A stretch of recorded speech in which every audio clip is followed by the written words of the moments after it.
Our subject tonight deals with the concept of union through knowledge. And in this department, we must first clarify some general misconceptions concerning the substance of knowledge. If you look in the dictionary, you will find that knowledge means fact acquired through experience. Now that is rather different from what we generally understand the word to mean. Thus, knowledge is not derived from books, from the daily newspaper, your favorite commentator, or your public school.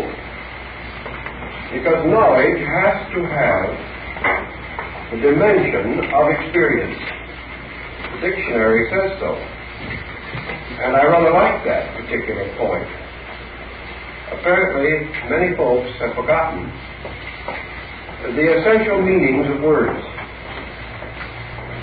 Knowledge, then, cannot truly be said to exist apart from certain participation in what we term facts. And this participation means the inclusion of a dimension of internal activity. Therefore, unless things studied, read, and learned are brought to light by some power or energy within the person himself, the state of knowledge is not acquired. Now this in itself opens an interesting field of speculation. But we cannot pause here. We must now begin to study, if we can, the fact of knowledge. What is knowledge, essentially? What are these facts that must be experienced? And in what way do they contribute to the spiritual growth and integrity of the human being? There are two kinds of knowledge,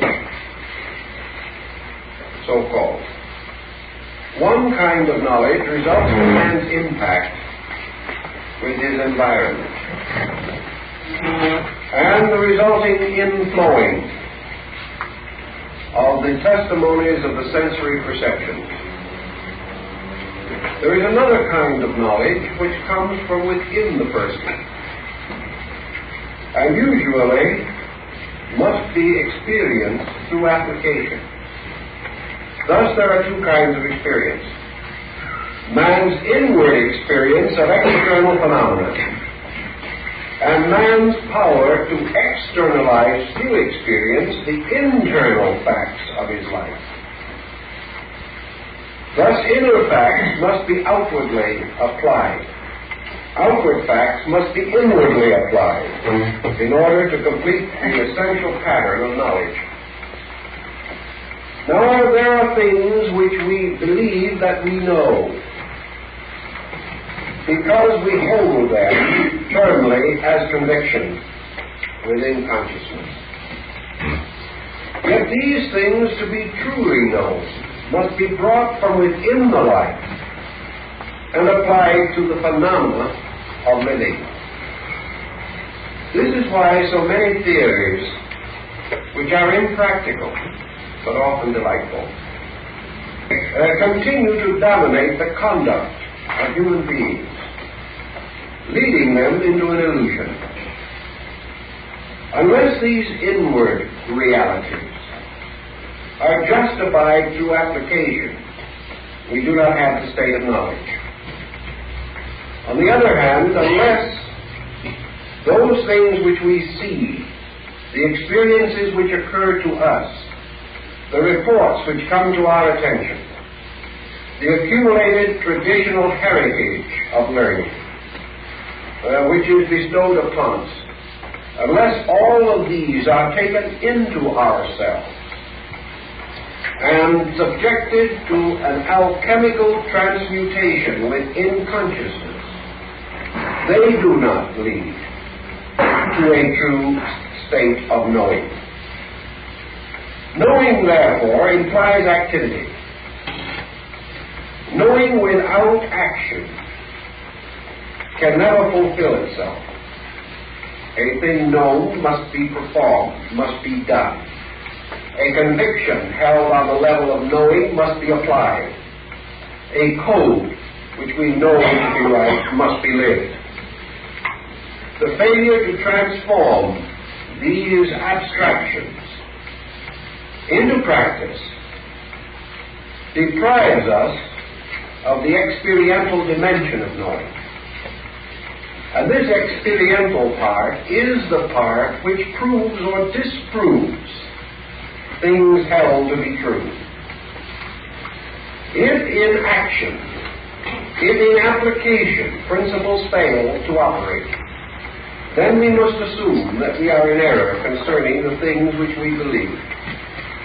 A man holding a certain attitude toward life, if he finds this attitude is not productive to better living, should reflect, and in all probability finds that he has erroneously interpreted ideas which may in themselves be sound, but which he has misunderstood. Knowing, therefore, most of all implies a laboratory procedure, a process of trying all things and clinging on to that which is good. And that which is outward knowledge must be applied to our inward convictions, to the patterns of motivation within us. If the things which happen to us do not enrich our inner living, we have failed to accept them. And instead of knowledge, we have ended in opinion, prejudice, conceit, fantasy. Actually, if we wish to take an empirical position, which is present strongly in Eastern philosophy, any experience of any kind which does not advance our internal life has been misunderstood by us. Even though that experience may be tragic, may be disastrous, may be apparently unhappy in all of its parts, it has failed to fulfill its purpose if it has not contributed to our understanding of essential good. Now, this might appear to come very close to a platitudinous viewpoint, but either this statement is empirically true, or else the universe is meaningless. Either disasters have purpose, or they do not. If they have purpose in a universe ruled by good, that purpose must be good. And the end of all tragedy must be the support and enrichment of good. Thus, if our external occurrences have not enriched us, we are deficient in essential knowledge.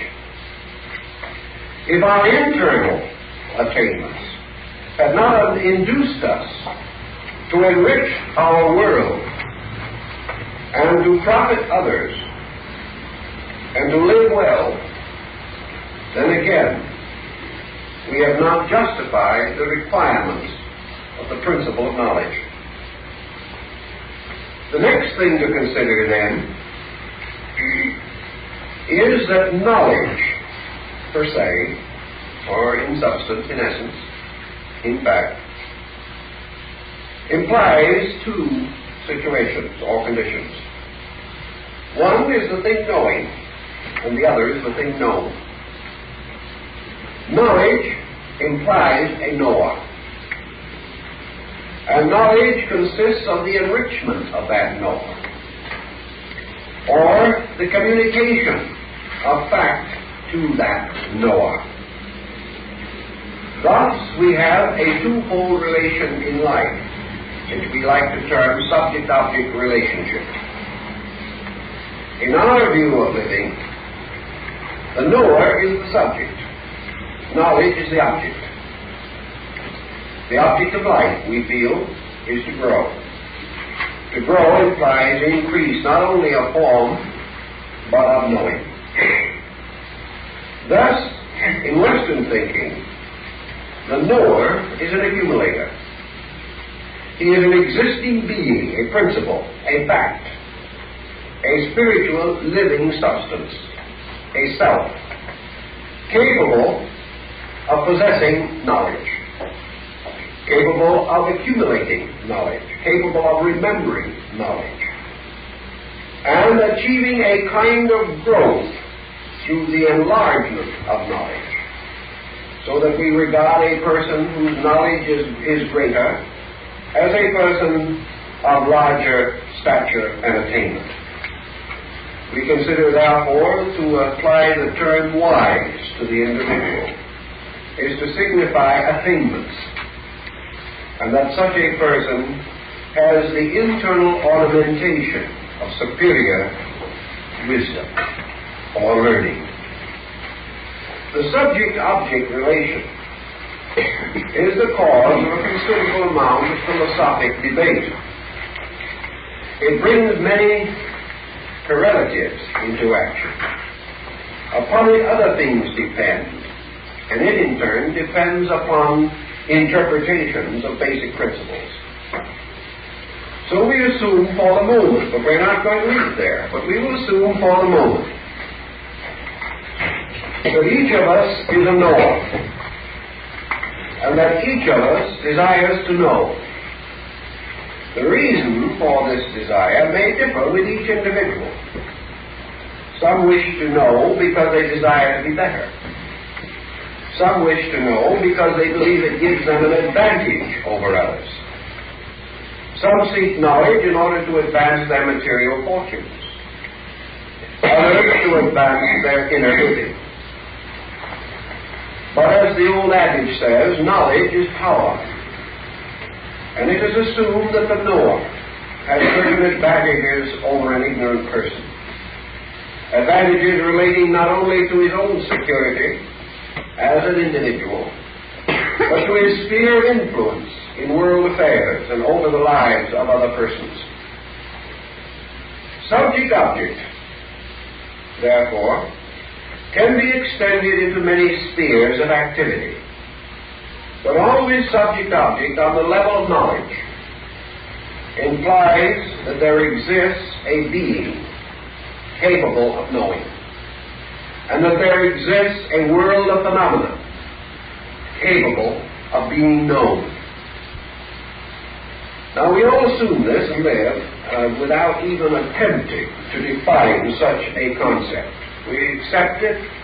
It is familiar to us all, rather through circumstances than through a formalization in terms of thought or philosophy. Now this brings us into direct contact with the problem of the knower. Now just what kind of a being is this that has within it the power to know? Is this a spiritual entity deposited somewhere in the mysterious fastnesses of the composite human being? Is this knower something that is individual, personal? Is each knower a separate entity? Must each knower, therefore, conquer for himself the mystery of things to be known? Is each individual growing alone?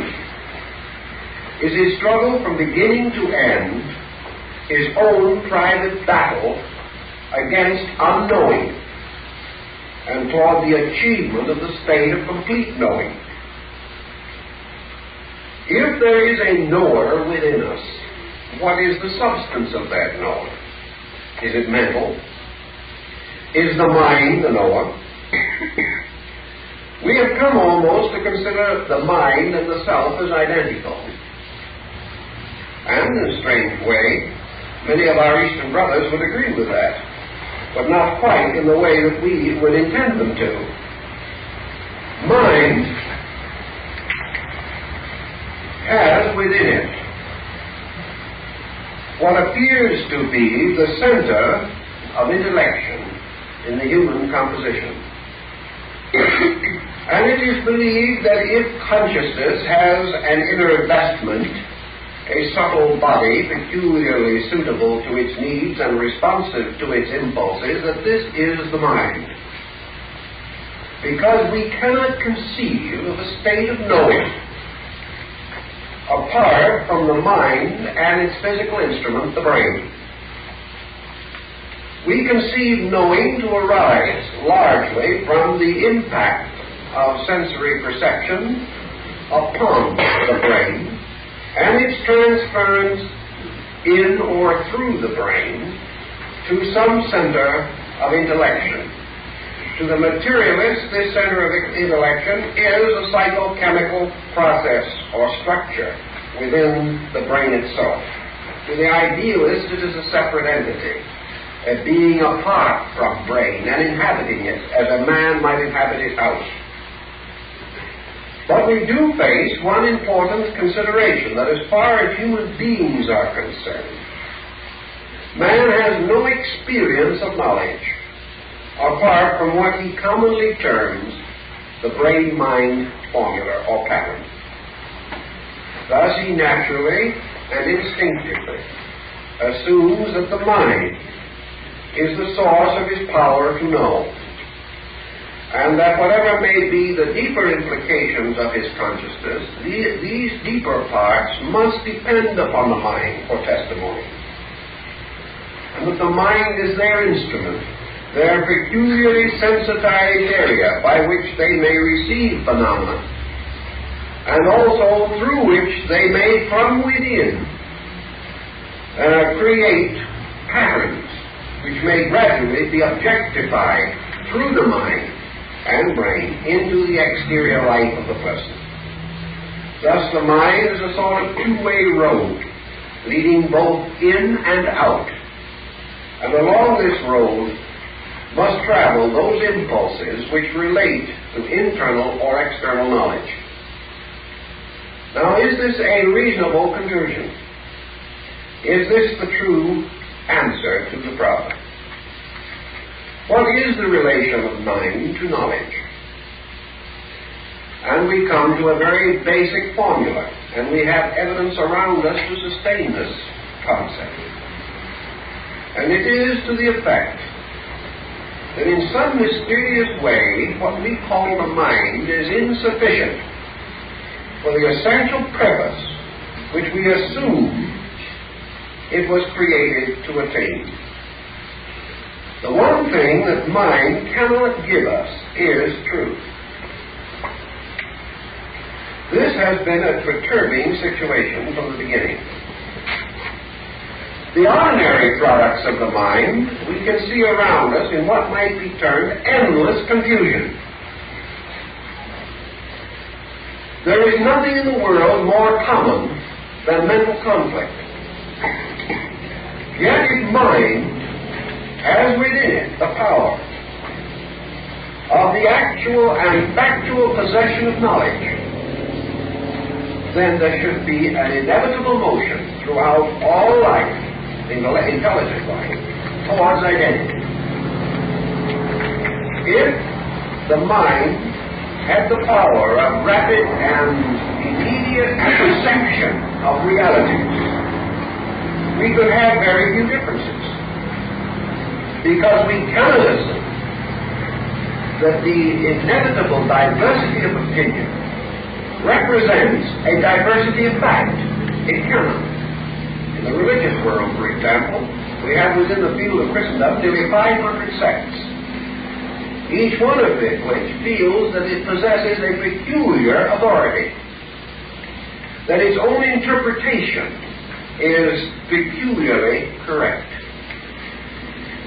Now, something is obviously lacking, and the thing that is lacking must be the truth itself. Because if these possessed a truth, they would possess this in common. And about that which is known, there cannot be opinion. But about that which is unknown, there cannot be certainty. We live in a world which indicates that up to the present time at least, the intellectual equipment of man is incapable of bestowing certainty. If there was certainty, we would not have war. We would not have the endless divergence of opinion among the learned, the schooled, and the skilled. We might still suffer from the opinions of those without knowledge. But we would not find that those who increase in knowledge can still retain highly separate, highly antagonistic attitudes on the same subject. Thus, we must come to the conclusion that either the mind is incapable of the final experience of a reality, or else at this time in human evolution, the human being is not sufficiently advanced to make possible a common experience of mind.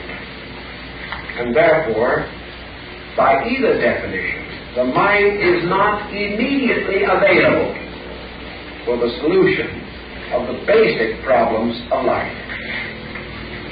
If the mind is not available, are we to assume, therefore, that these problems are unsolvable and must remain so until some future time, some infinite time to come, in which evolution, growth, unfoldment, education, or culture will so enrich man's inner faculties that he may possess this power of common agreement?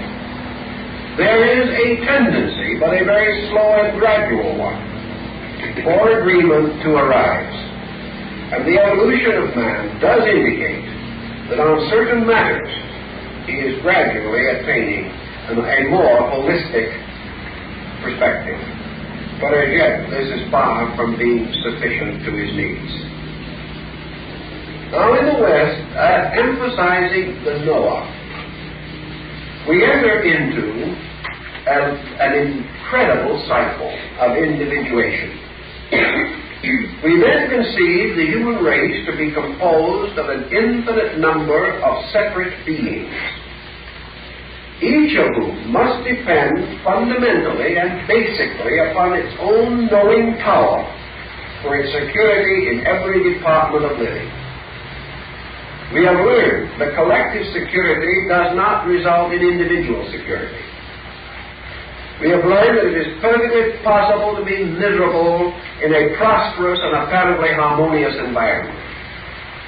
We find that the individual, regardless of his condition or his state, cannot escape the limitations imposed by his own character and disposition. If, therefore, this process of ultra-individualism continues to be the basis of a philosophy of life, the individual emerges indeed as a rugged, or more likely a ragged individual, one in whom the struggle for sufficiency must go on indefinitely. Now comes a further consideration. Assuming that this struggle does go on, assuming that in the infinite futurity of things, all these selves, all these knowers, will achieve to a state of sufficiency so that they can become completely self-secure units, what do we then have? Some will say the Golden Age. But we will have arrived at one of the most mysterious and disagreeable concepts conceivable to us if we think it through, and that is we would arrive at absolute static. Every individual sufficient for himself, sitting on his own doorstep, having answered all questions and solved all mysteries, and therefore probably having achieved in this process actual physical immortality, would sit there forever. Because he would then have no further to go. He would have achieved the fullness of his own capacity. And he would still be a person. with all the limitations of a person, unless there is some dimension that goes beyond his present thinking. So here we pause and come back again to the immediate situation. Object-subject. The subject man, the object knowing, or knowledge. And the next consideration which arises from this. If knowledge is legitimate, what is its purpose? Have we conceived even for a moment the essential nature of the purpose of attaining a state of knowledge? We cannot assume, for example, that any definition which relates purely and simply to our material concerns can be sufficient. After all, does it make any great difference on the level of materialism whether a man dies a sage or an imbecile? What is the difference? He is just as dead in either case. Therefore, on a material level, his intelligence is valuable only as a community asset. It is valuable only to others and not to himself. Because wise or foolish, learned or unlettered, he must go down to the dust with all his kind. If we are not materialists and assume that there is a survival of consciousness beyond the mortal state in which we live, then the dimensions of knowledge open a little, but we are cursed with a new dilemma. If such is the case, and we are the citizens of a larger universe, and this is merely an interlude in our existence, then of what value is what we learn here when we leave here? Supposing we have mastered the intricacies of chemical gardening, are we going to assume that in the Elysian fields we will have any need for it? Supposing we have actually become the outstanding banker in our community, what will we do on the banks of the other shore? Suppose we have learned with great care and difficulty how to split an atom. Where will we use that knowledge?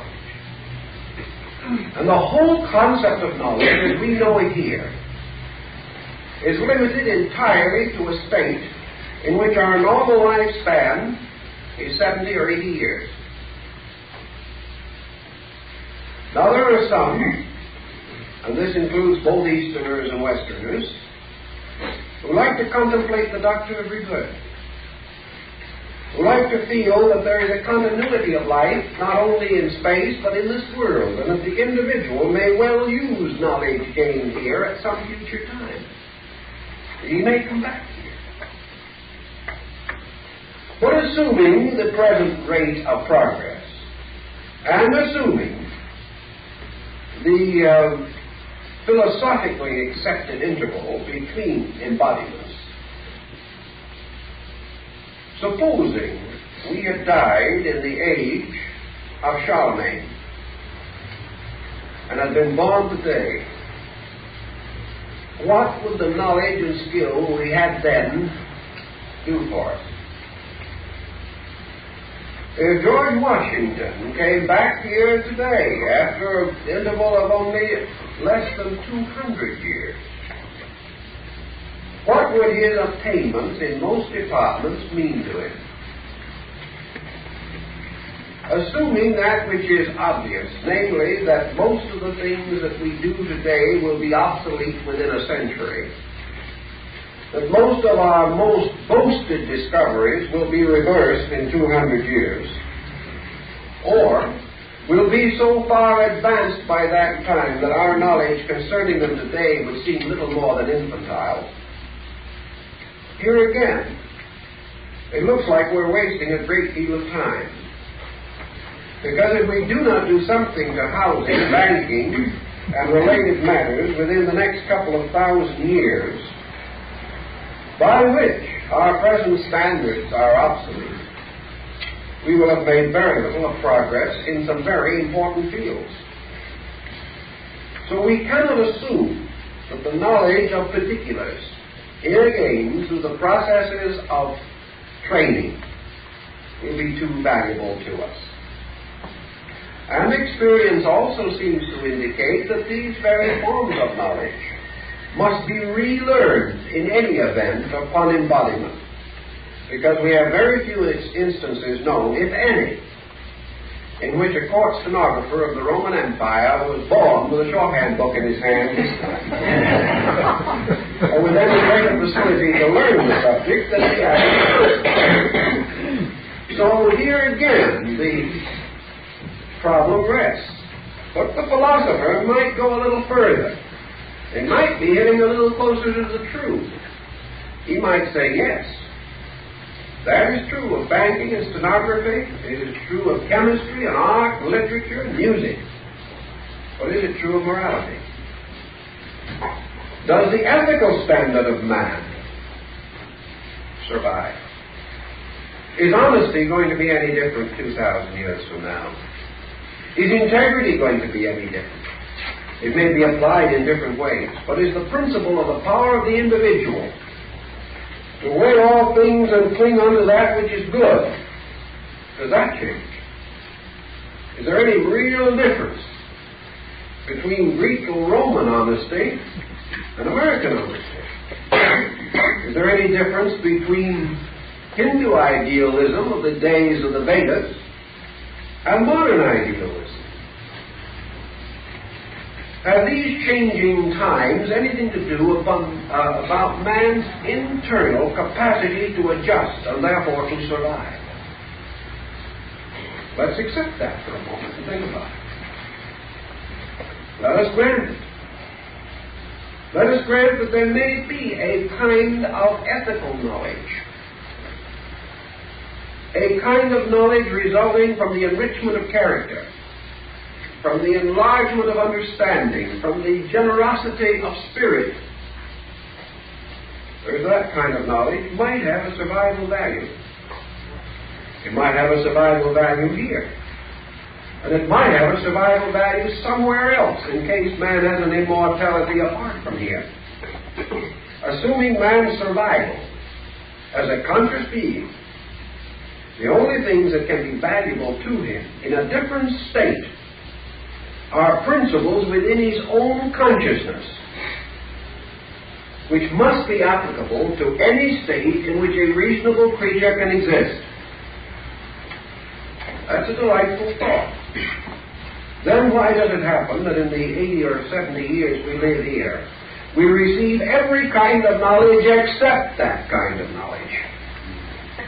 And that every effort is made to make us into good bankers and brokers, but it is only by a desperate effort of our own, accompanied by privation and reverse, that we are able to attain to the kind of knowledge that might have a survival significance. Why are these surviving possibilities ignored almost completely throughout our educational system, except in certain sectarian departments? Knowledge, then, must be considered as of two kinds. That by which we can live well here, and that by which we might hope to live well forever. And that knowledge by which we might live well forever anywhere must, on the level of philosophy, have precedence over that which is only useful under certain conditions and at certain times. And there are probably persons here who have been forced in midstream to change their ways of life because the arts, crafts, trades, or sciences with which they were acquainted in their youth and for which they prepared themselves have no longer any vitality. It's like a friend of mine who spent the second half of his life moaning over the fact that he was probably the best buggy whip manufacturer in the country. All he is, nobody wanted any buggy whips. So it has been a matter of often readapting education to the changes within a lifetime, let alone within the great changes of history.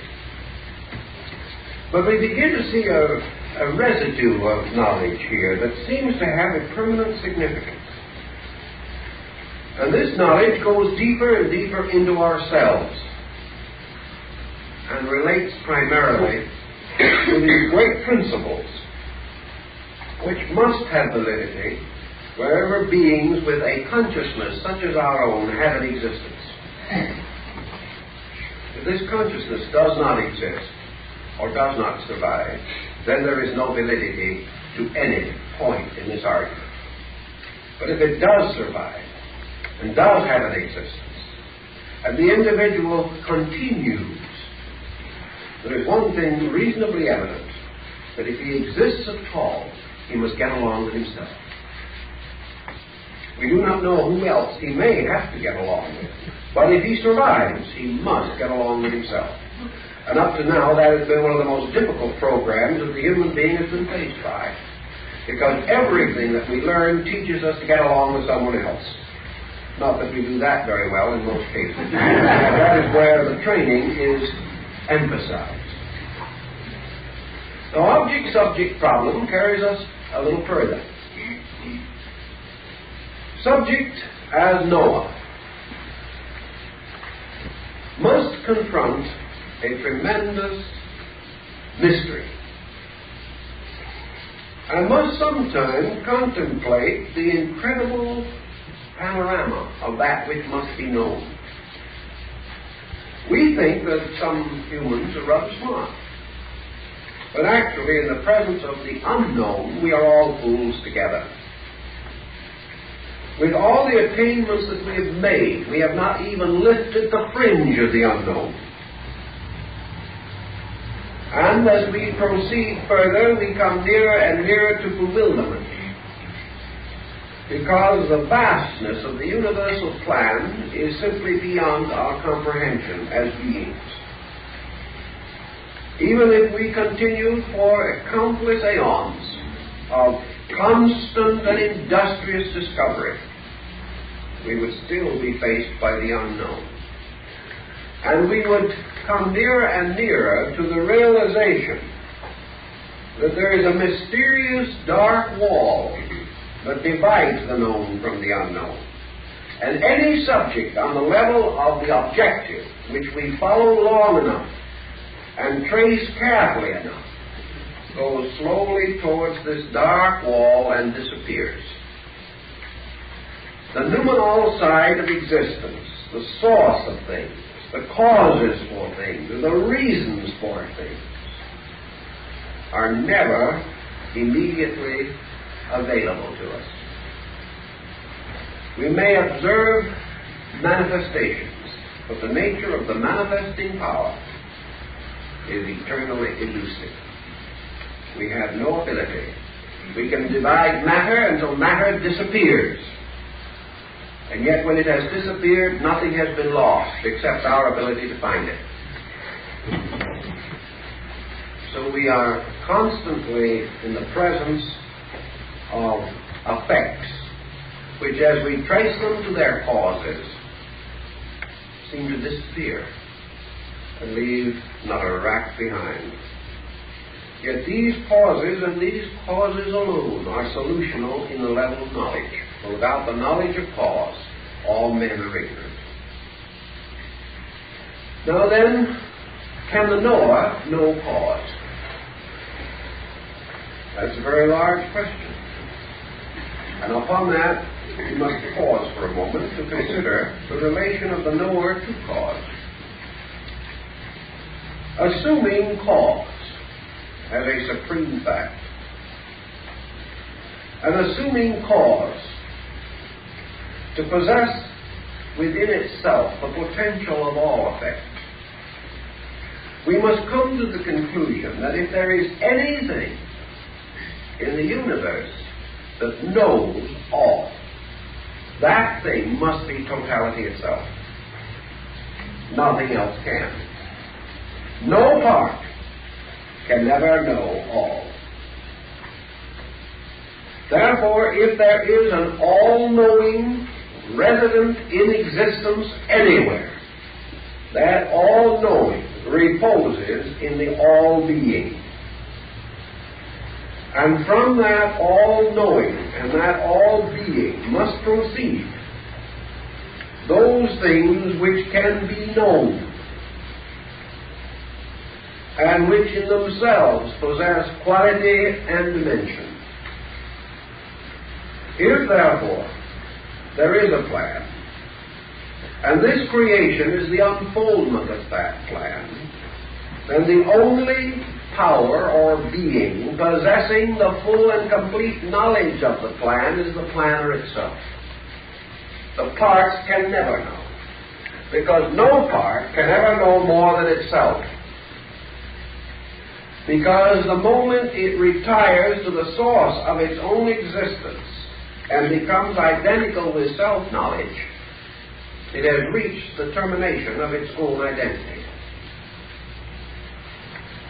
So all-knowing must depend upon an all-knower. And an all-knower must be totality. Must have within itself the capacity of complete existence. And that this complete existence may be regarded as knowing or unknowing is a tremendous question. Is this complete existence to be defined as the all-conscious?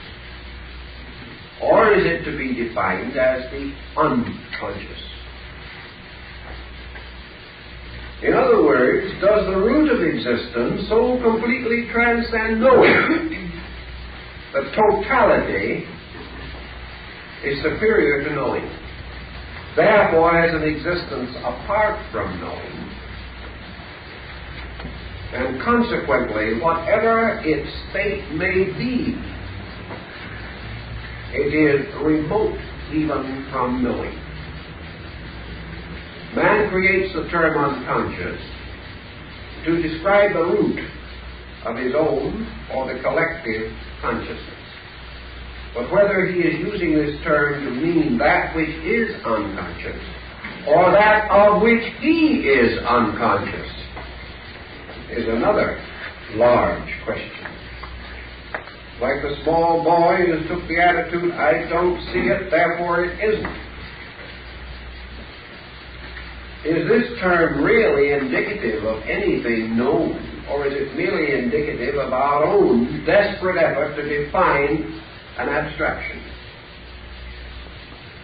Now, if we assume a totality at the root of existence and follow certain Eastern systems of thinking, we are going to come to the conclusion that totality is superior to knowing. Therefore, that knowing is a dependency upon totality. And for that reason, knowing can never know totality, because it is inferior to it, or posterior to it in concatenated descent. There was an ancient Babylonian formula, Chaldean also, which says that each thing may be known by that which is anterior to itself, but cannot be known by that which is posterior to itself. In other words, a larger may know all of its parts, but no part may know all of the larger part of which it is a part. Therefore, superior natures may know inferiors, but inferiors may not know superiors. And we use knowing now in the sense of fact by experience, or by actual identification. Thus, the possibility that man is not so foolish as he sounds when he says, my house, my hands, my eye, my body, my mind. That mind is a possession. Mind is something like a body, but is not to be considered as identical with that which possesses, or that which divides, or that which claims proprietorship through anterior order, or through superior state. So, assuming for thus the moment, as we seem to have to assume in Eastern philosophy, that totality alone can be all awareness. And also assuming or accepting that which we must accept, namely that we are not going to arrive at a valid definition of totality, because we are not going to be the little fish that could swallow the ocean. We cannot understand that which is infinitely beyond us. Therefore, we are not going to define totality. We are merely going to reason about it, perfectly aware, as Buddha pointed out, that our reasoning probably will be higher foolishness. But at the same time, may contribute something to a perspective. This totality, if it be, and if it be the cause of a universe manifesting infinite wisdom, infinite law, infinite life, infinite mind, infinite love, and infinite diversity of harmonic form and proportion, from all that is knowable, from all that is visible, from all that is tangible and to be experienced by man, we derive the grand concept of a universe which is manifesting a supreme skill, a supreme artistry, a supreme sufficiency in the forces by which it was fashioned, by which it is maintained, and by which it unfolds through infinity.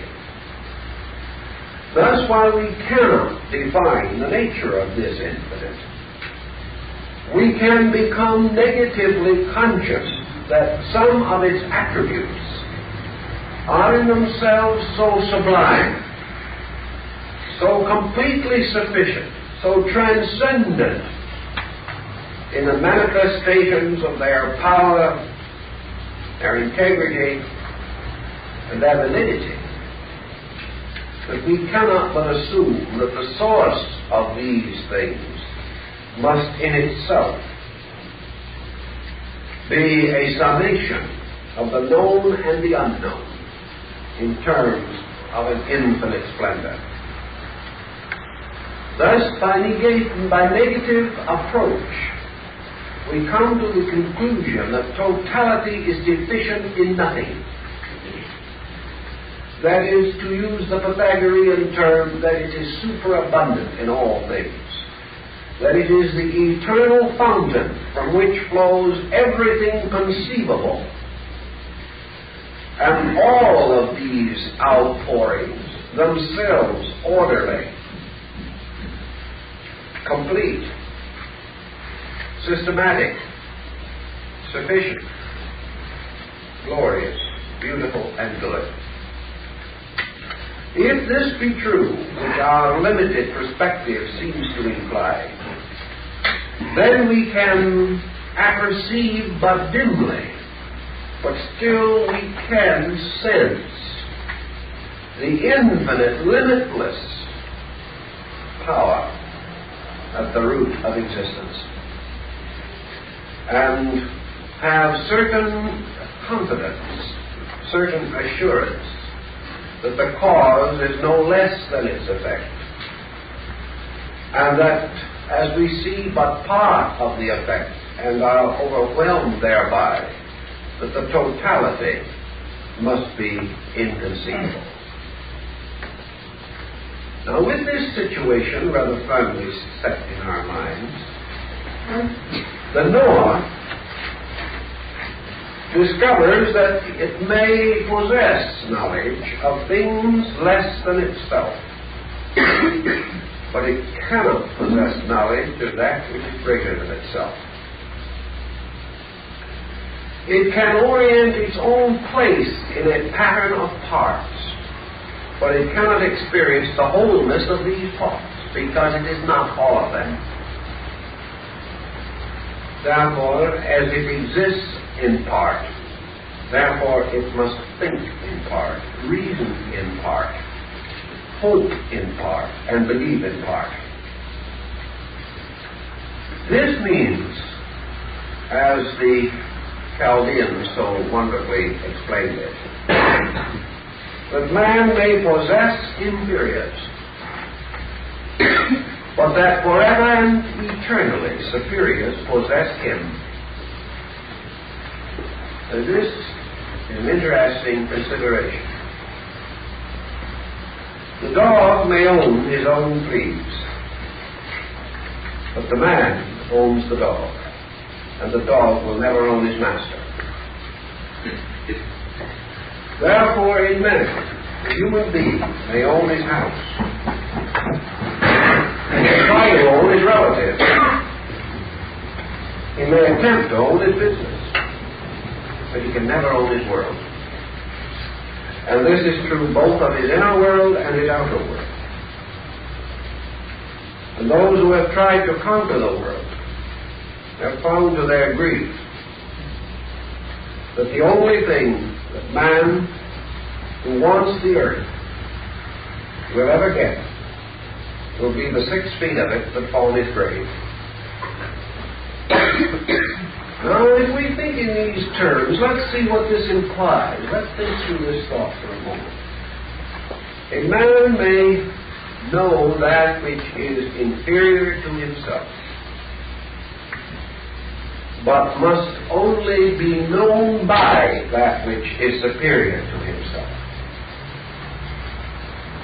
This becomes his relationship between God and nature, between which man stands, as Gaeta says, twixt heaven and earth, dominion weakly. Man may unfold the pageantry of his socialized existence on a material plane. But as he turns inward, he turns towards superior. And his relationship with his own origin is always a negative relationship, whereas his relationship to the things over which he has authority is a positive relationship. Now, in our Eastern thinking, for a moment, we work with this thought considerably. That man may possess knowledge, but he must be possessed by truth. That he cannot possess it because it is greater than he is. When the individual can no more possess that which is greater than he is, then he can eat a meal which is larger than his own body.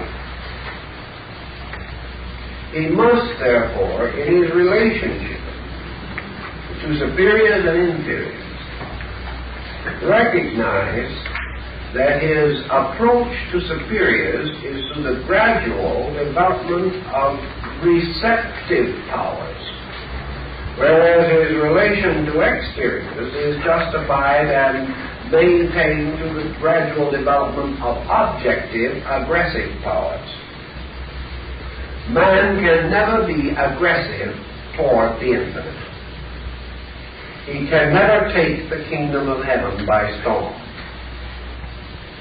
He can never force himself into a superior state of being, nor can he force his own entity above a level on which such entities have their natural existence. So subject-object relationship is subject to a sudden twist. And the individual who says, I am the subject and life is the object, is referring downward into objectivity. When he turns back and refers upward into subjectivity, he says, I am the object and it is the subject.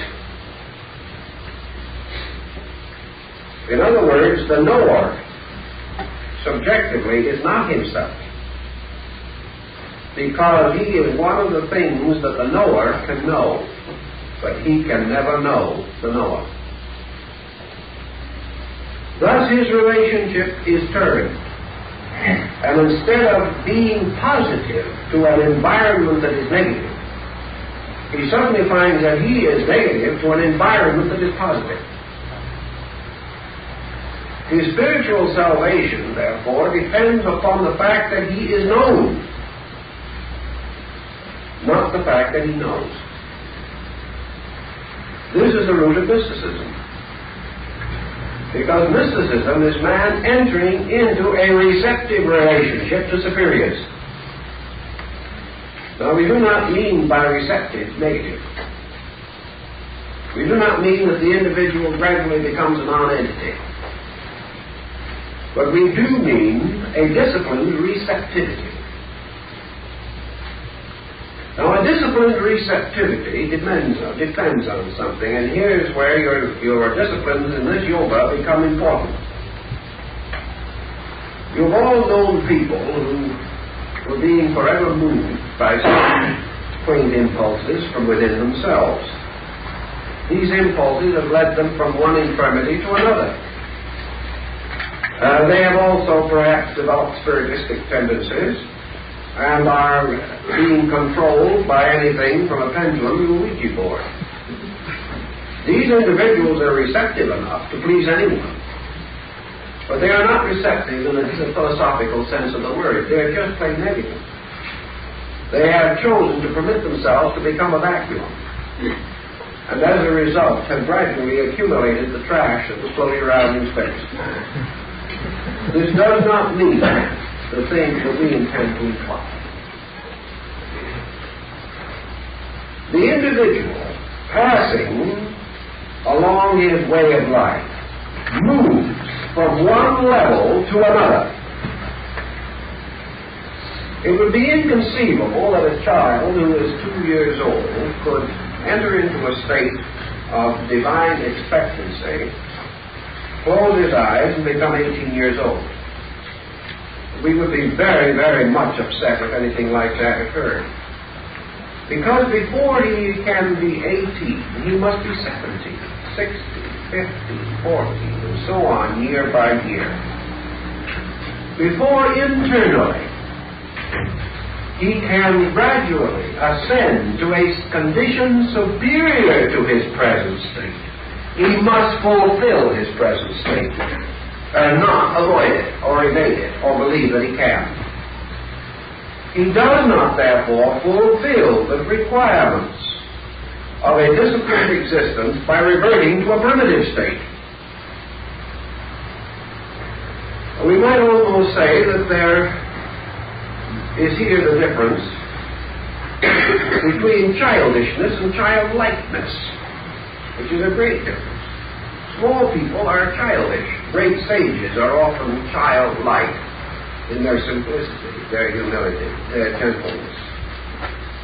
The tremendous development of faith and beauty in them. They have certainly moved from a most unsophisticated condition through a sophisticated world and have restored their own unsophisticated internal. They have grown through confusion back again into integration. And in integration they have found peace, security, and a childlike faith in the reality of things. They have passed from not knowing through partial knowing to a kind of knowing, which does not imply any degree of sophistry, such as we know in education or culture today.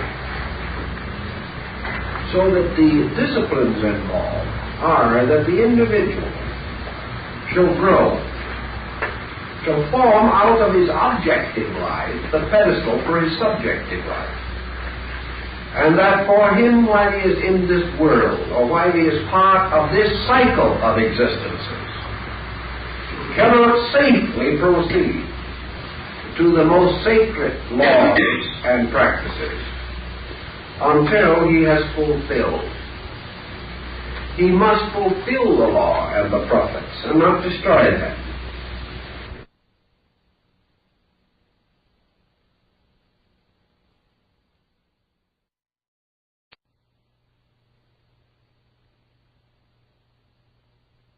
Of knowing.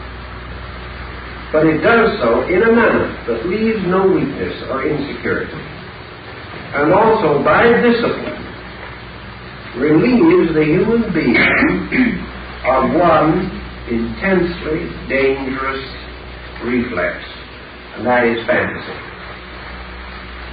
Until fantasy is conquered, every spiritual discipline of man is a danger to him.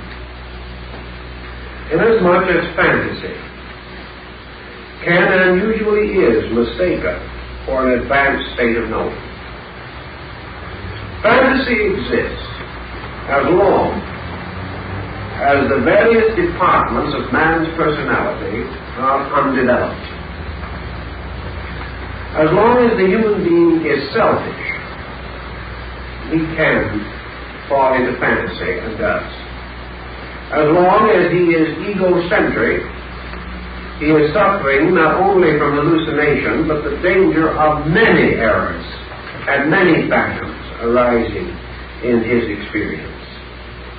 While he is capable of anger, he is capable of error.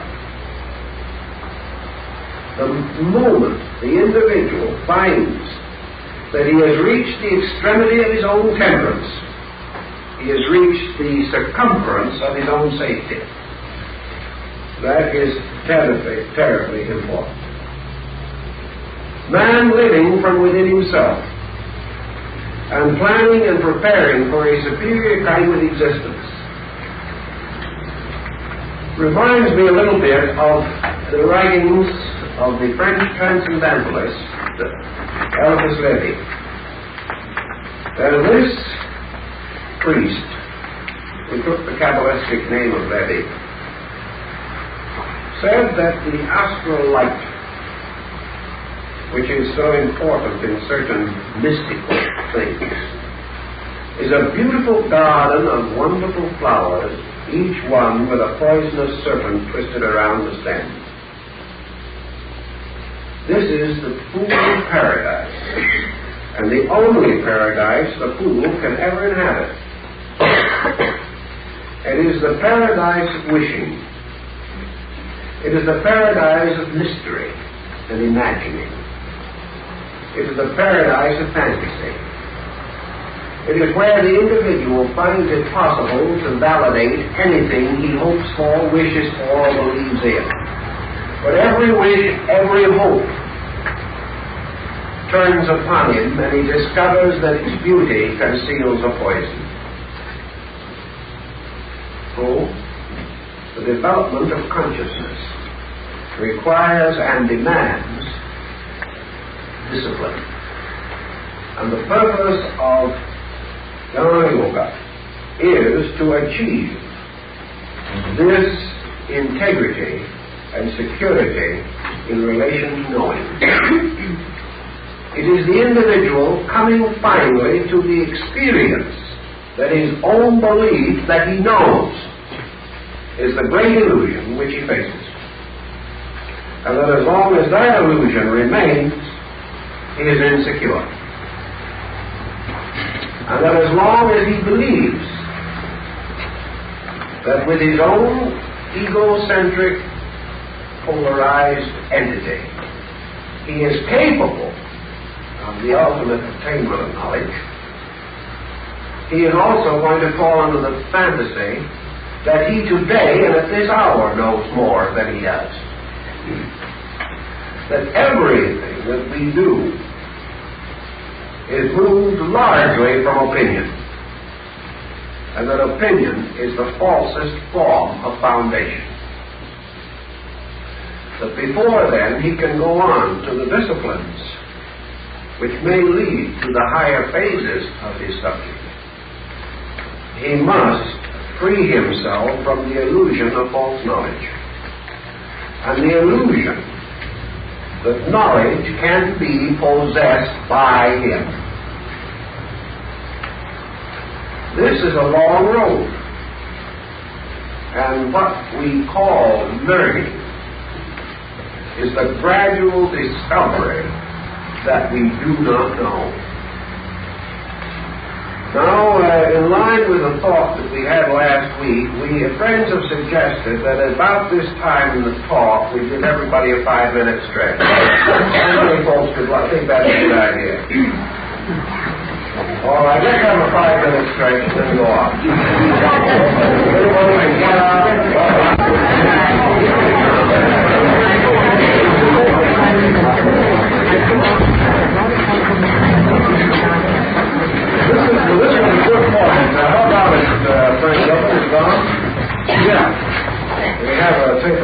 because we want to keep the records on these, so that's why I nodded to that to get permission to proceed. This made a good point to break because it gives us the turning point between this and certain positive expressions which we want to consider. Now, we've already mentioned this problem of the divided self. The self in each person struggling desperately to know what is in everyone else and ending by not even knowing what's in himself. This is the patent dilemma. Well, it occurs to those who are a little bit thoughtful, perhaps, that assuming that we should find out all there is to know about ourselves, we would still be in a poverty-stricken state unless this also gave us a dimension of extending consciousness to something outside of ourselves. It really makes very little difference what we do with the prison as long as we stay in it and the door is still locked. We may allow it to remain a hovel, or we may make a palace out of it. But we are still captives. We are still held within the most dangerous pattern in the world, and that is utter isolation. The only possible solution, then, to the significance of consciousness, even for the average person, is that through it he can experience something beyond himself. Now, to experience something beyond himself, he has to assume that his consciousness extends beyond himself. And he attempts to approach this problem on the level of parapsychology or on such experiments as telepathy and things of that nature, by means of which it seems possible that he may experience something beyond himself. But study your records in your parapsychology work, and you will find that it is perfectly possible by telepathy to exchange the spots on a dice or the figures on a deck of cards. But there have been no reports by parapsychology of an individual actually experiencing the consciousness of anything else. So that hasn't proved the answer. And it probably will remain a blind alley. Because we're still dealing only with a magnetic field and the possibility of mental transference of image, which is not unknown and has been practiced for thousands of years. But there again, this does not unlock the door to man's unification as a conscious experience of being. Now, if we wish to assume for the moment a Platonic position, and to begin with the concept of totality, and to recognize that totality represents one knowing power, and infinitely diversified but undivided, we may begin to get nearer to something. There is the old description that comes in both Eastern and Western literature of the man who put his fingers through the holes in the curtain. And the man on the outside said, "I see 5 fingers," but the man behind said, "I see 1 hand." And that is one of the problems. We see on the outside, on the phenomenal side, separate parts that we are beginning to apperceive as a rational necessity. That these parts are the members of one thing larger than the totality of themselves and including all these parts. In your Eastern concept of yoga, therefore, selves, conscious entities, are recognizable as parts of a totality greater than themselves. And here's another important thing. The fact that the individual looks at himself does not mean that he experiences himself. Therefore, the individual may say, "I am a spiritual being. I am eternal. I am immortal. I am part of something greater than myself."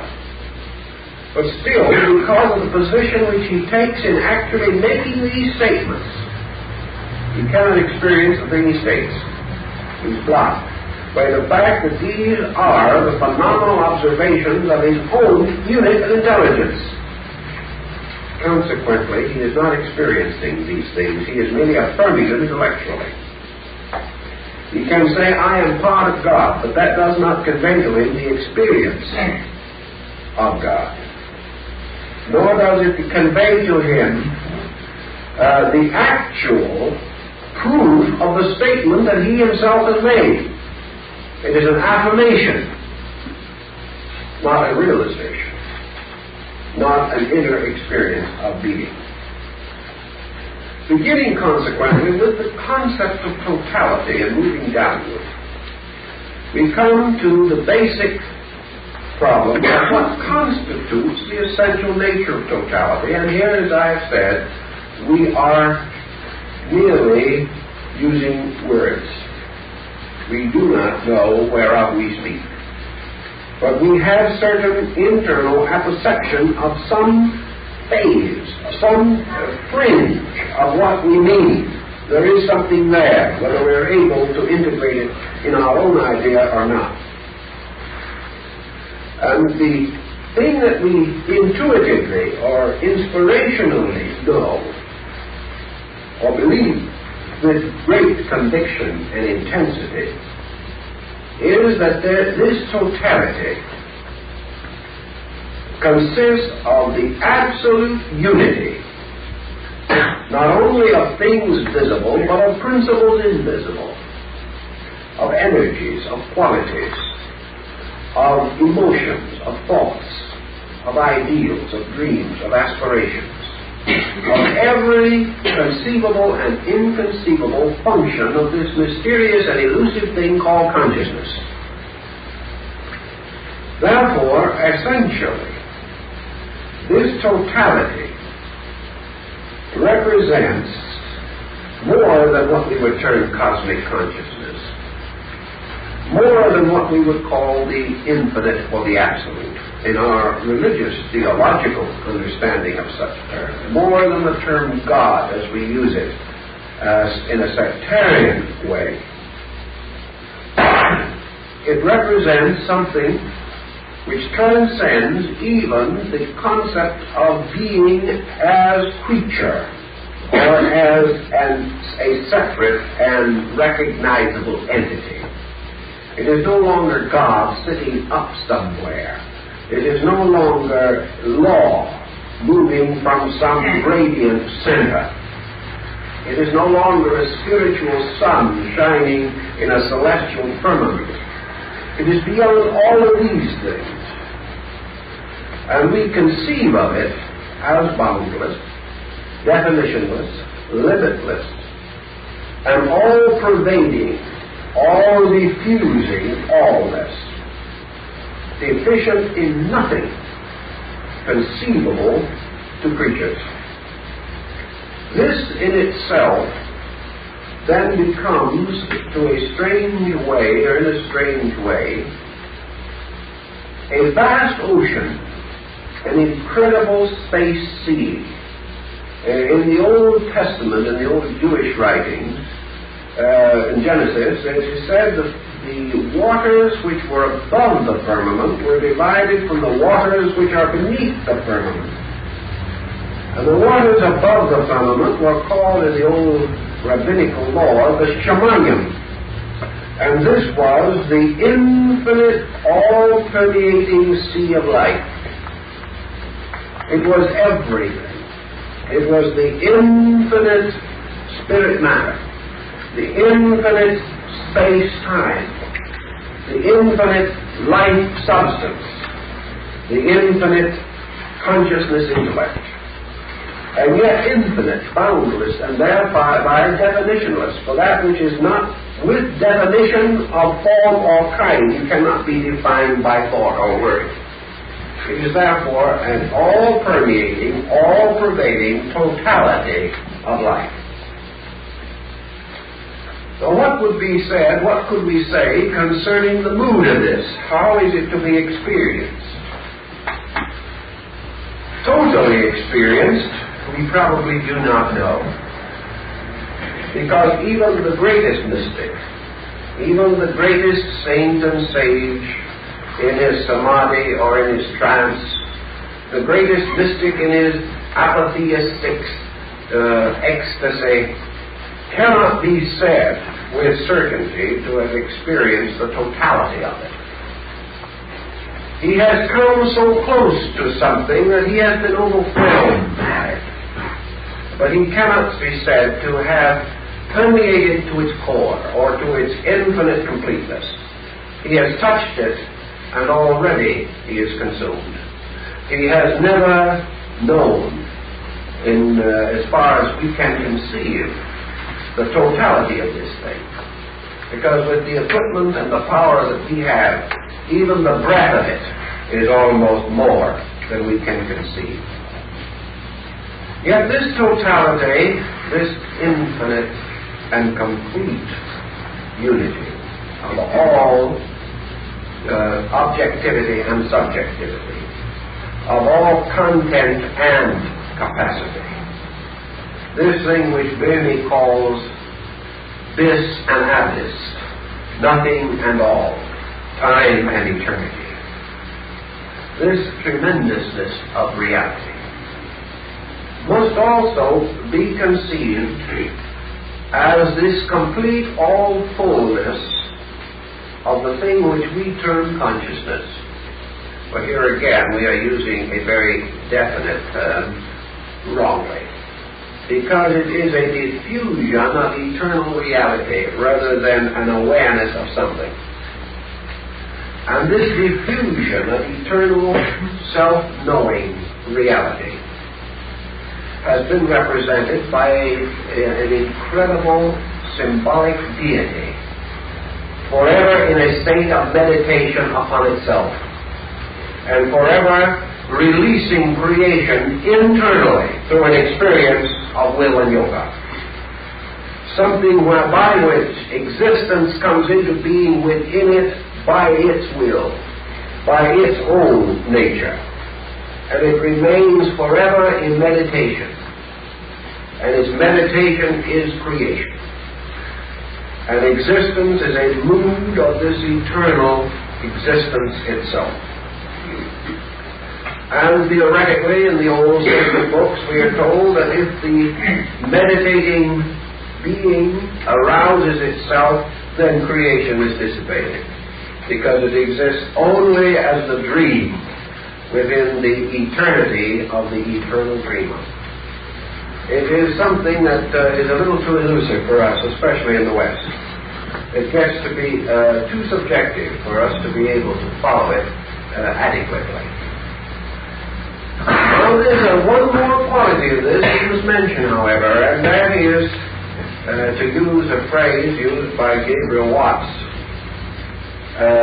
this being is indeed the all-pervading.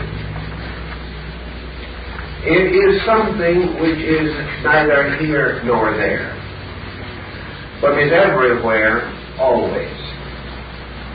It is no further from the individual than himself. It is within him, around him.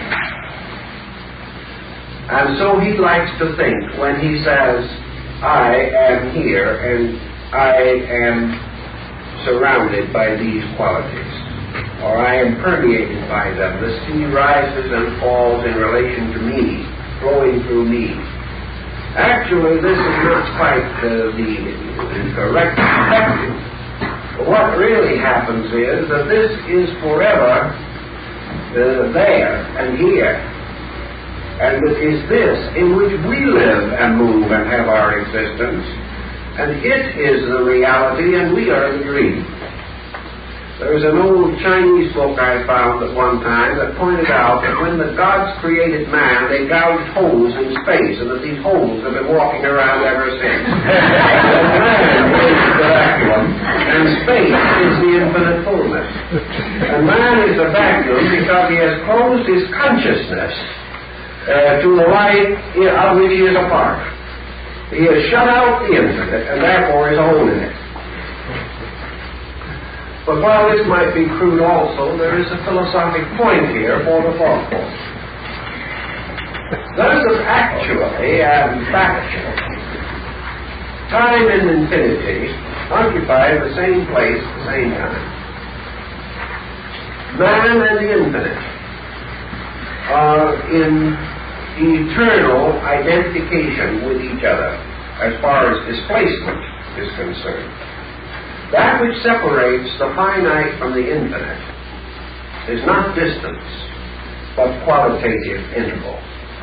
And this is a kind of a fourth, fifth, or sixth dimension, really, so if you wish to so define it. This interval is actually an interval within man, an interval of isolation created by his own concept of existence. In Eastern thinking, not only by one life, but by many lives, and by the constant impact of phenomena, man falls under an hypnosis, a spell, a glamour. And that spell, or hypnosis, or glamour, relates to the illusion of selfhood. To man, the important thing is himself. To the universe, the important thing is the universe. The universe, the tremendous spiritual universe, is the reality, not man. And the human being, gradually unfolding and growing, comes ultimately to the realization that the reality in himself is not a unit, but is the presence of a universal reality. That this universal reality, in its own substance, has never been divided. Therefore, that men may be many outwardly, and many mentally, many emotionally, many egoistically, but in their root and substance they are one. And they are not only one with their own kind, but one with every kind, and one with space.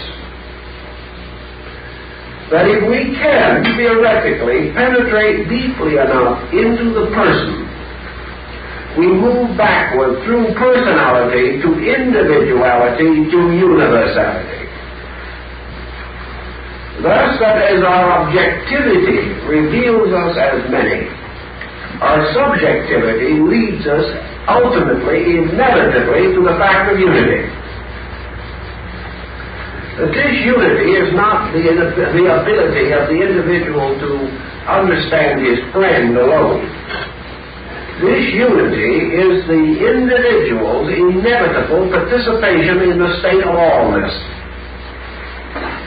Now, this state of allness transcends selfness, oneness as we think of it, because we now come upon a Pythagorean problem, which is interesting for us for just a moment, and that is the consideration of the concept of one. Now, Pythagoras said there is a one which is the archetype of the first. There is the monad, or complete unity, which is the archetype of the all. So one may be first, or it may be all. One is unity, which is the ultimate recognition of the wholeness of things apparently divided. So one may be the all or the first. And when the one stands by itself, it can also be I, which is selfhood. But as Pythagoras defined it, God as one is not only the first but the all. So totality is unity. And this unity Pythagoras called the monad, because it is one. So that the individual has the experience of oneness, not only as identity, but as unity. Not only the first, but the all. Not only the sum of parts, but the totality, which is a concept superior to the sum of parts. Here then, as we get back again to the East Indian concept of the thing, we have the individual whose actual existence is that he is rooted in totality. He is not part of it. He's not a little piece of it. He's not the northeast corner of it. And as he moves in toward it, he does not move into a totality. He moves into totality itself. He does not become one with something. He becomes the totality of that thing. The individual, therefore, as he approaches totality, must ascend gradually through division. And he must transcend the concept that these units which he has termed himself are parts of a totality. Because the totality itself is not partial. It is as though you took a black curtain and you made many small pinholes in it and put one light behind. On the other side, each light would be a separate light. And the philosopher might say, yes, but they are all rays of one light. That would be good. But there is something beyond that. We can simply leave out the rays part. They are the one light. They are not its extensions, they are not its manifestations, they are not its conditions, they are not little pieces of it, they are it. So, the central sense of I-ness in man is simply a little hole punched in the infinite, in this darkness. And what he sees, he calls himself. But actually, it is not a fragment of a greater self. It is not a part of it. It is not an individual spark from the eternal flame. That is a good figure of speech, but you have to understand it, or that will lead to a mistake. It is a very poetic statement if understood correctly. Because this totality, it doesn't even cast off sparks. It is always all present, everywhere, forever. And the reason why it appears to have separateness is because on the objective plane, the vehicles of its manifestation have what appears to be a separate existence, without the realization that they exist because of this complete unity, and that their life belongs to it. So gradually we come to the concept that in the totality of things there is one body, creation. And whether it's the ant, or the man, or the planet, or the star, there is one body. And what we call body appears to be a number of forms because we can move in and around the parts of them, but the totality of form is a unit in itself. There is one mind. This mind is broken up apparently through the phenomena of human mind-brain association, so that we seem to all have separate minds. There is one emotion, but we all seem to have separate feelings. But these feelings are the conditionings by matter and ignorance of one emotion. We have one consciousness. But because of the differences in the vessels into which consciousness flows, we apparently have different kinds of consciousness. The Zen Buddhists have a way of explaining that is rather nice. They use the concept of a great stream of water to represent this infinite consciousness. So a man takes a round vessel and fills it with this water, and he holds it in his hand and says, "Behold, the water is round." Another man comes with a square vessel, fills it, says, "No, water is square." And another man comes with a long, thin pipe and fills that. And he says, no. Water is a long, thin pipe. In other words, the concept is that this universal reality appears to take the likeness of the forms which hold it. And wherever the diversity of forms appears, we are inclined to assume that these forms define the proportions, dimensions, and attributes of this principle. But actually they do not.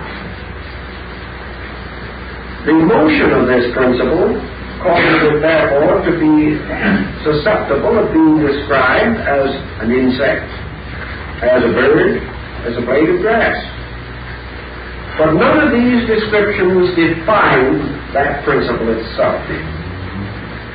And in each kingdom of life, in each way of life, there are symbols which are apparently the manifestos of life. But the life itself is one. The root is one. The inevitable energy is one.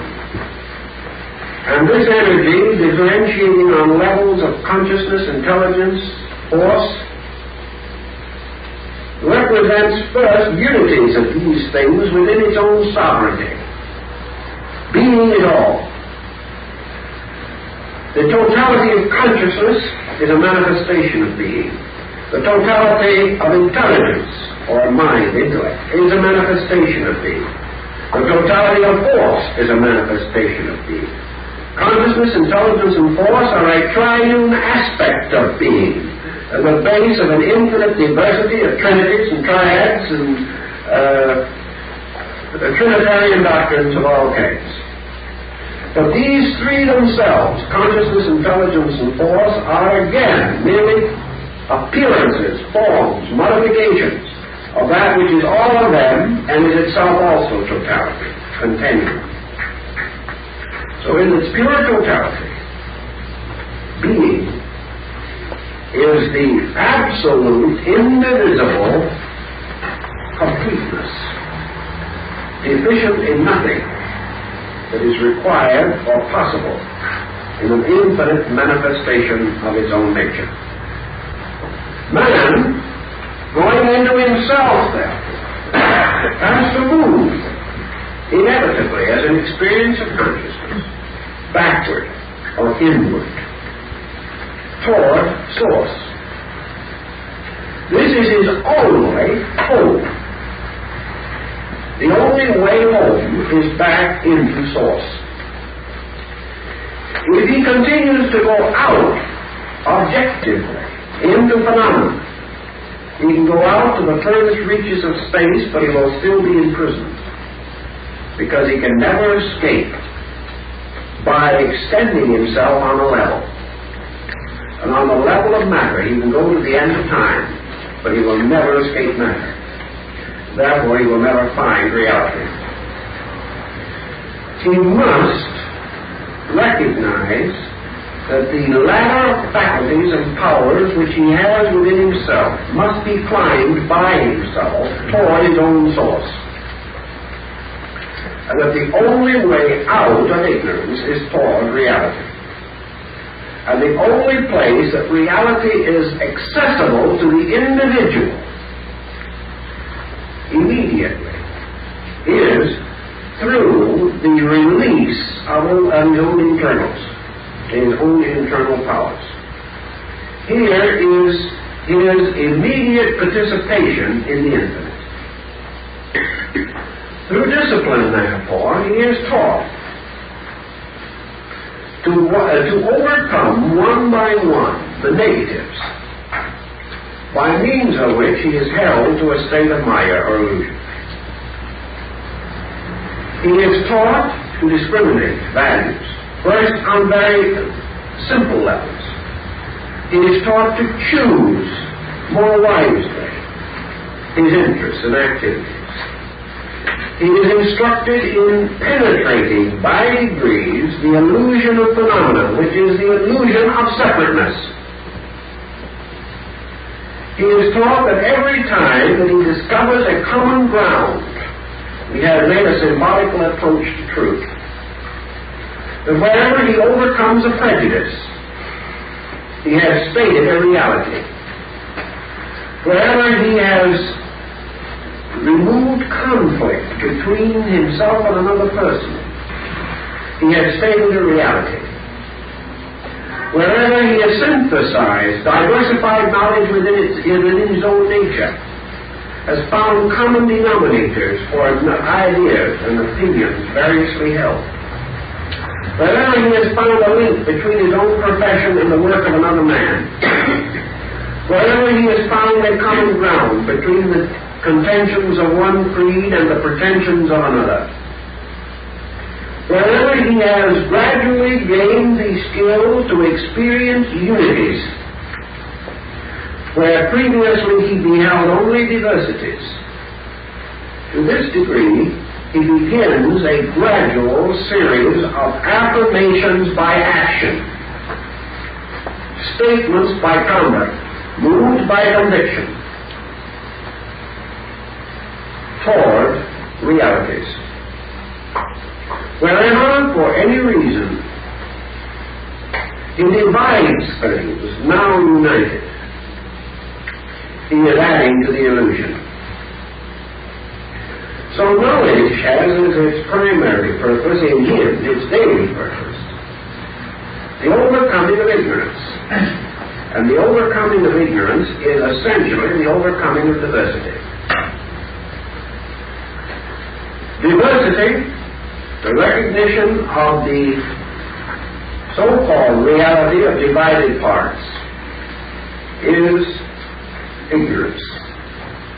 Ignorance is based upon the inability to bridge.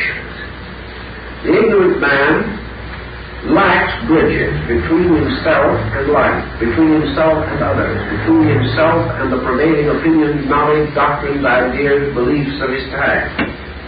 He therefore improves himself in order that he may understand.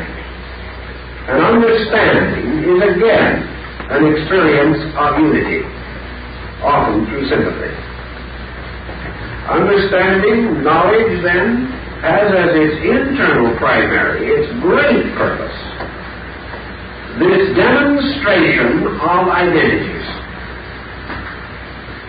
the proving through experience of sovereign realities larger than parts, and solving any problem of parts by discovering the superior unity which controls them.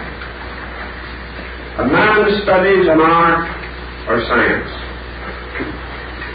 He cannot proceed long before he realizes that the arts and sciences are part of one thing. He studies science, then he studies philosophy, then he studies religion. But ultimately he learns that these are three names for one essential principle. As knowledge increases, he discovers the identities of these three and their integrity as elements of a unit or of a larger design. So he discovers that above religion, science, and philosophy is the over-concept of truth itself. That they are dimensions or extensions of the idea of truth on a level of illusional or imperfect mind. So his search for knowledge is always rewarded by the experience of unity. Now, on the emotional level, the experience of unity can produce the phenomenon of love. Because love arises from the recognition of values, from an experience toward decentralization of self. There can be no real love unless there is a bridging between self-purpose and service to another creature. Therefore, love is the giving of self to another. It is a departure from self. It is an escape from isolation, which is a term for selfhood. Love, therefore, is the recognition of the good in another. It is the service of that good in another. It is the dedication of personal energy, power to an impersonal or non-personal objective, the service of another. Therefore, it helps to break down egocentricity. If it is possessive, it tries to draw the object of its affection, and in so doing instantly ceases to be loved. Because love cannot possess. Where there is possession, there is passion, but there cannot be love. So love becomes again a unifying power. We say, love your neighbor, love your enemy. To love must come with understanding. And understanding is breaking down false barriers which have been built between identities, things substantially indivisible, artificially divided by the ignorance in man himself. So everything that tends toward the recognition of unity is an advancement of learning. So we go gradually against the stream. For remember, in the Western world, we have made the great pattern of specialization by breaking up unity. We are paying for that in our psychology of life. We are paying for the glorification of fragments by gradually becoming more and more fragmentary as a civilization and less able to unite, cooperate, or work together for any common objective. We are producing people who think only of their own advantage. That is the end of social unity. And when society ceases to be a wholeness, it dies. For society is a unity and an experiencing unity. And society depends for its survival upon the good of the whole being elevated above the rights of the individual, yet under a lawful and proper order. Man approaching the mysteries of consciousness must also think in terms of the good of the whole, unity, above the advantage of the divided parts. So he proceeds, and knowledge continues to increase in him as an experience of identities. For this is essential knowledge. It's nice to learn to speak Greek. It's very pleasant to learn to square the circle or trisect the angle.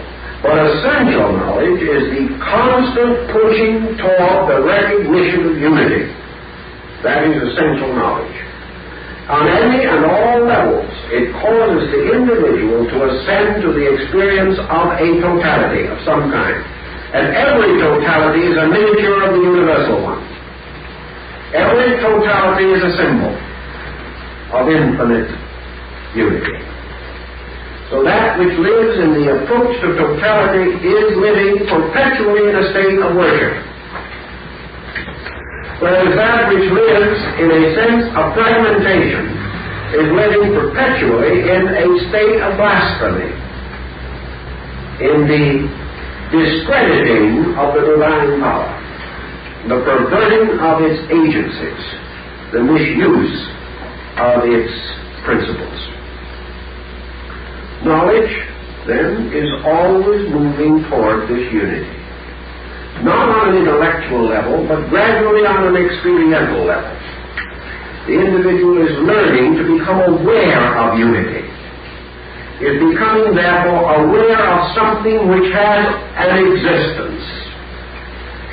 And he is also becoming aware of something which, as his awareness increases, he realizes to be greater than himself. Now, the individual does not hesitate, usually, to acknowledge the existence of a power superior to himself. But he lives as though it did not exist. He lives as though any power superior to himself was little better than an interference. Actually, the gradual experience of unity causes man, by degrees, to become aware of the sovereign unity, and to see in each of the united patterns like a magnificent crystal or a snowflake, which is a perfectly orderly unity, the dynamic symbols of infinite unity. that each unit, each thing which is a completeness in itself, is a seal, as Bailey called it, the signatorum rerum, the great, real, positive seal of the infinite. And that reality stamps itself upon all wholeness, and that all wholeness participates in its experience. And that therefore man, to experience, as far as he can, absolute unity, must achieve this experience through the totality of himself. Now, the totality of himself can imply several things. But essentially, it implies the gradual unfoldment of his own potentials, so that there is no longer any deficit or deficiency in his parts by which fragmentation is perpetuated. For where there is something that is strong and something else that is weak, there cannot be unity. So that if man has many faculties, uses half of them, and does not use the other half, he cannot have the experience of totality. Totality is the experience of its own nature.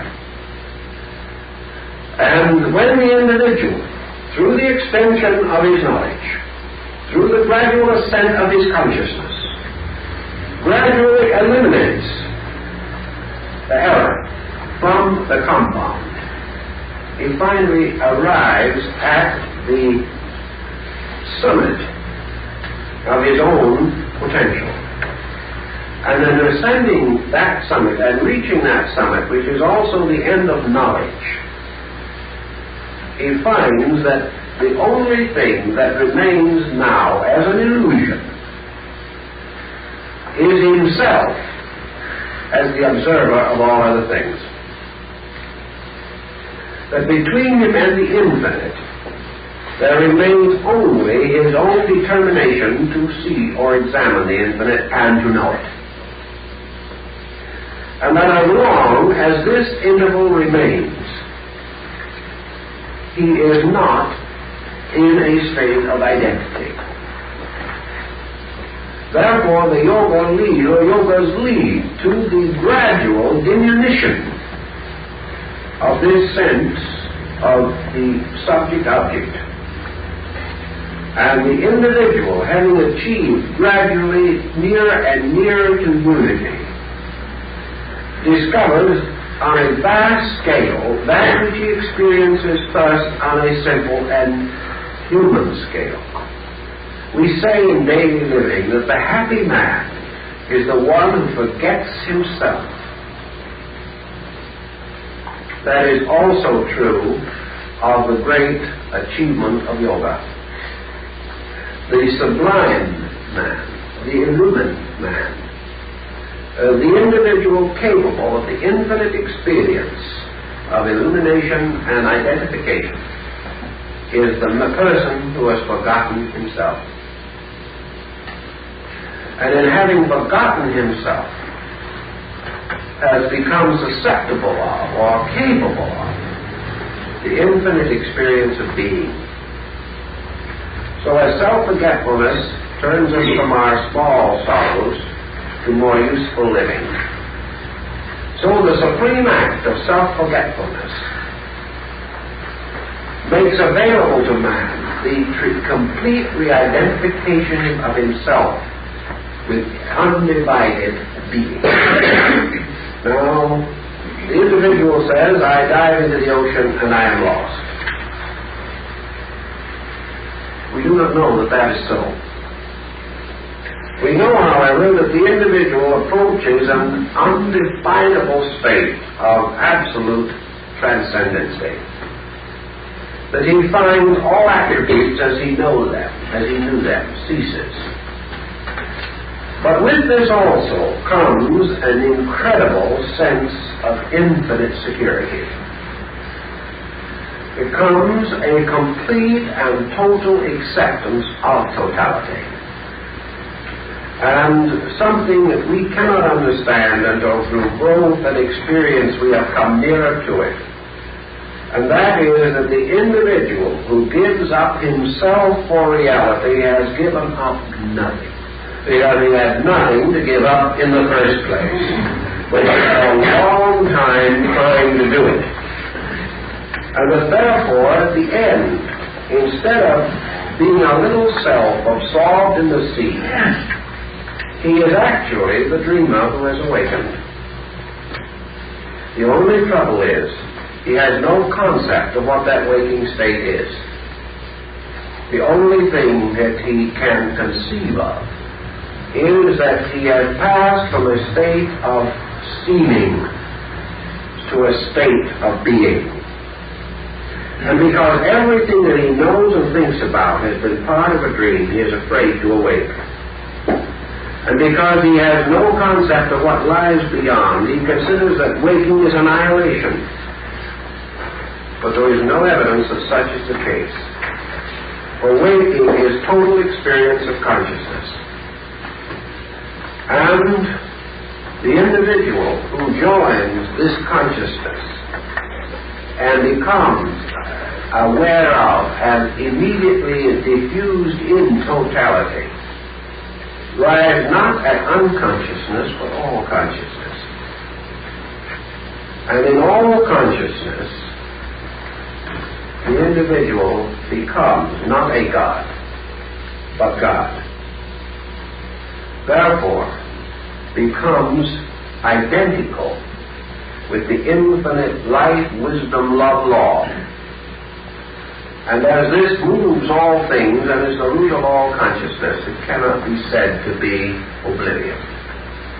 It is a transcendent state for which man has no available definition. But it can only arise as gradually the illusion dies through the disciplines of knowledge.